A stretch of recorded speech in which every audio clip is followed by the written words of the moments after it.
ಬಿಜೆಪಿಗೆ ಬೇಡವಾಗಿರುವಂತಹ ಕೆಎಸ್ ಈಶ್ವರಪ್ಪ ಆದರೂ ಮತ್ತೆ ಬಿಜೆಪಿಗೆ ಹೋಗ್ತೀನಿ ಅಂತ ಹೇಳ್ತಾ ಇರುವಂತಹ ಈಶ್ವರಪ್ಪ ಯಾಕಿರಬಹುದು?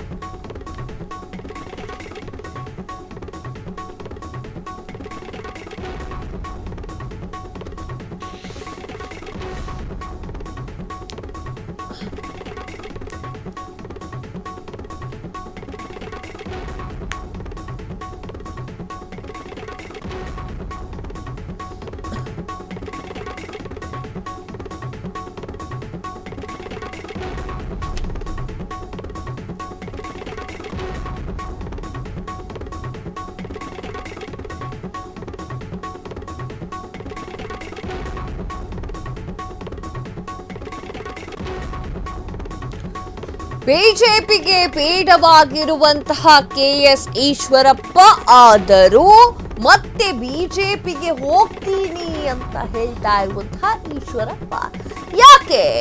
77 ವರ್ಷದ ಈಶ್ವರಪ್ಪನಿಗೆ ಪುತ್ರ ಕಾಂತೇಶನ ಚಿಂತೆ. ಮಗ ಕಾಂತೇಶನ ಮುಂದಿನ ರಾಜಕೀಯ ಭವಿಷ್ಯ ಏನು ಎನ್ನುವುದೇ ಚಿಂತೆ.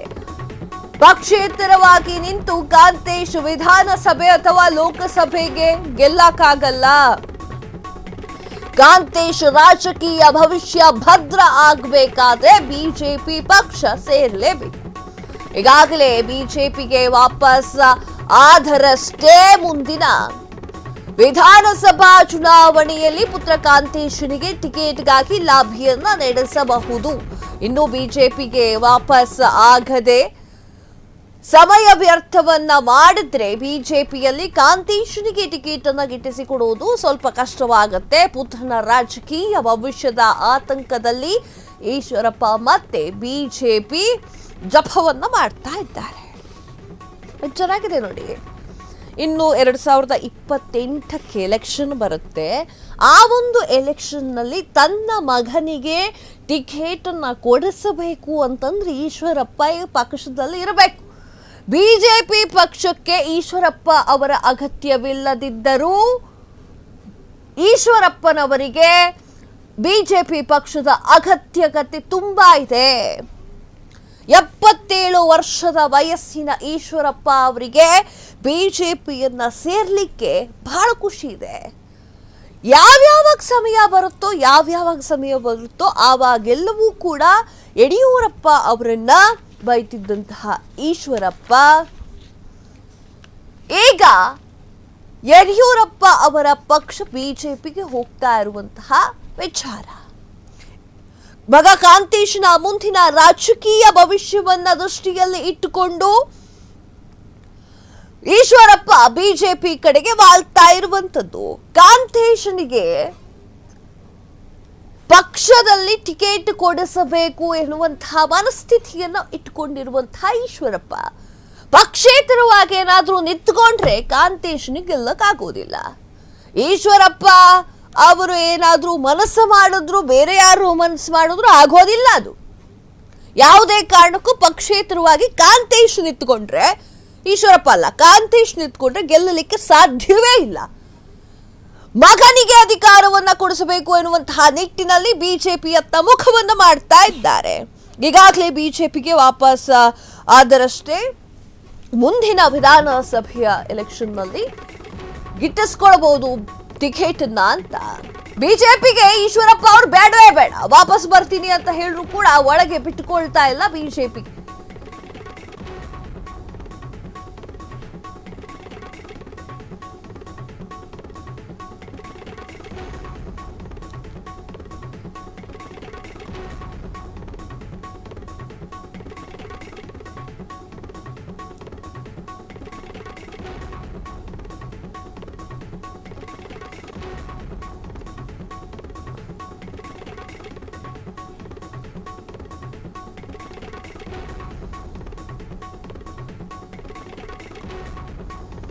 ಬಿಜೆಪಿಗೆ ಈಶ್ವರಪ್ಪ ಅವರು ಬೇಡ, ವಾಪಸ್ ಬರ್ತೀನಿ ಅಂತ ಅಂದ್ರೂ ಕೂಡ ಒಳಗೆ ಬಿಟ್ಟಿಕೊಳ್ಳಲು ಬಿಜೆಪಿಗೆ ಮನಸ್ಸಿಲ್ಲ. 2024ರ ಲೋಕಸಭಾ ಚುನಾವಣೆಯಲ್ಲಿ ಬಂಡಾಯವಾಗಿ ಸ್ಪರ್ಧೆ ಮಾಡಿದ್ದ ಮುಖಭಂಗವನ್ನು ಅನುಭವಿಸಿದ್ದಾರೆ. ಯಡಿಯೂರಪ್ಪ ಅವರ ಮಗ ರಾಘವೇಂದ್ರ ಅವರ ವಿರುದ್ಧವಾಗಿ ನಿಂತುಕೊಂಡಿದ್ರು ಈಶ್ವರಪ್ಪ ಅವರು. ಆದರೆ ಕೇವಲ 30,000 ಮತವನ್ನ ಪಡೆದು ಈಶ್ವರಪ್ಪ ಠೇವಣಿಯೇ ನಷ್ಟವಾಯಿತು.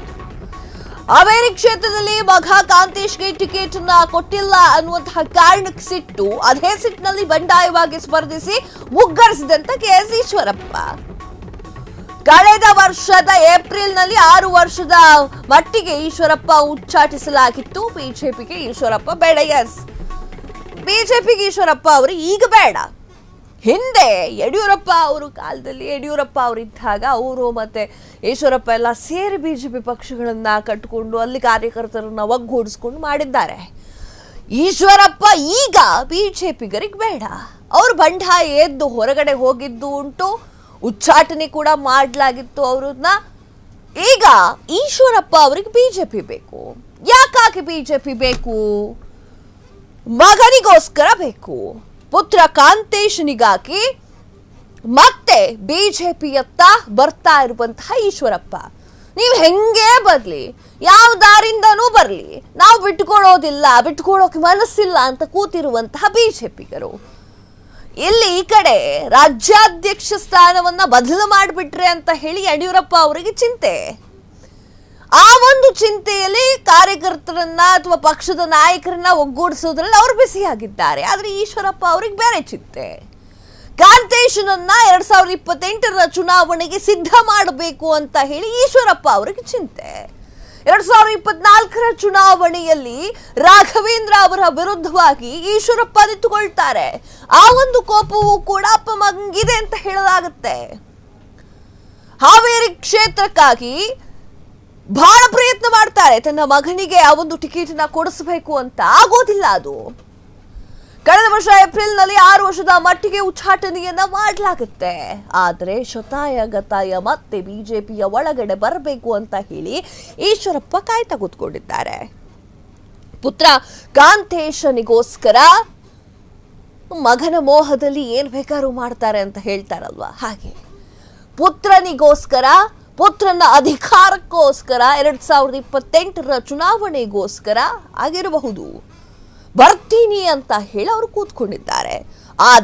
ಆದರೆ ಬಿಜೆಪಿಯಲ್ಲಿ ಈಗಿರುವಂತಹ ಬದಲಾವಣೆಗಳನ್ನ, ಬೆಳವಣಿಗೆಗಳನ್ನ ನೋಡಿದ್ರೆ ಅದು ಸಾಧ್ಯವಾ ಎನ್ನುವಂತ ಪ್ರಶ್ನೆ ಮಾತ್ರ ಬರ್ತಾ ಇದೆ. ಈಶ್ವರಪ್ಪ ಯಾರು ಎನ್ನುವುದು ಗೊತ್ತೇ ಇಲ್ಲ. ಯತ್ನಾಳ್ ಆಗಲಿ ಈಶ್ವರಪ್ಪ ಆಗಲಿ ಬಿಜೆಪಿ ಸದಸ್ಯರಲ್ಲ.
ಬಿಜೆಪಿಗೆ ಬೇಡವಾದಂತಹ ಈಶ್ವರಪ್ಪ,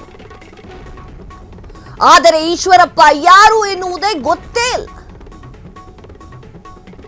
ಯತ್ನಾಳ್ ಆಗ್ಲಿ ಈಶ್ವರಪ್ಪ ಆಗ್ಲಿ ಬಿಜೆಪಿಯ ಸದಸ್ಯರಲ್ಲ. ಅವರಿಬ್ಬರು ಪಕ್ಷ ವಿರೋಧಿ ಚಟುವಟಿಕೆಯನ್ನ ನಡೆಸಿದ್ದಾರೆ. ಅದರಿಂದ ಪಕ್ಷಕ್ಕೆ ನಷ್ಟವಾಗಿದೆ. ಹೀಗಿರಬೇಕಾದ್ರೆ ಅವರು ಯಾಕೆ ಮತ್ತೆ ಬಿಜೆಪಿಗೆ ವಾಪಸ್ ಬರಬೇಕು? ಕರ್ನಾಟಕ ಬಿಜೆಪಿ ಉಸ್ತುವಾರಿ ರಾಧಾ ಮೋಹನ್ ದಾಸ್ ಅಗರ್ವಾಲ್ ಅವರ ಪ್ರತಿಕ್ರಿಯೆ ಇದು. ಜೂನ್ 25ರಂದು ಮಂಗಳೂರಿನಲ್ಲಿ ಪ್ರತಿಕ್ರಿಯಿಸಿದ್ದಂತಹ ಬಿಜೆಪಿ ಉಸ್ತುವಾರಿ. ಇದಾದ ಬಳಿಕ ಕುರುಬ ಸಮುದಾಯದ ಸಂಘಟನೆಯ ಮೂಲಕ ಒತ್ತಡ ಕೂಡ ಮಾಡಲಿಕ್ಕೆ ಪ್ರಯತ್ನ. ಈಶ್ವರಪ್ಪ ವಾಪಸ್ ಕರೆಸಿಕೊಳ್ಳಿ ಅಂತ ಹೇಳಿ ಬಿಜೆಪಿಯ ಮೇಲೆ ಒತ್ತಡಕ್ಕೆ ಪ್ರಯತ್ನ. ಆದ್ರೆ ಈಶ್ವರಪ್ಪ ಮಗ ಕಾಂತೇಶ್ ಬಗ್ಗೆ ಬಿಜೆಪಿಯಲ್ಲಿ ಒಳ್ಳೆಯ ಅಭಿಪ್ರಾಯವಿಲ್ಲ. ಈಶ್ವರಪ್ಪ ಸಚಿವರಾಗಿದ್ದಾಗ ಕಾಂತೇಶ್ ಕಾರಣದಿಂದ ಬಿಜೆಪಿಗೆ ಮುಜುಗರ ಕೂಡ ಆಗಿತ್ತು. ಈಶ್ವರಪ್ಪ ಸಚಿವ ಸ್ಥಾನವನ್ನ ಕಳೆದುಕೊಳ್ಳುವುದಕ್ಕೂ ಕಾಂತೇಶ್ ಕಾರಣ ಎನ್ನುವಂತಹ ಅಭಿಪ್ರಾಯವಿತ್ತು. ಪಕ್ಷ ಸಂಘಟನೆಯಲ್ಲೂ ಕೂಡ ಈಶ್ವರಪ್ಪ ಮಗ ಕಾಂತೇಶ್ ಅಷ್ಟೊಂದು ಸಕ್ರಿಯವಾಗಿಲ್ಲ.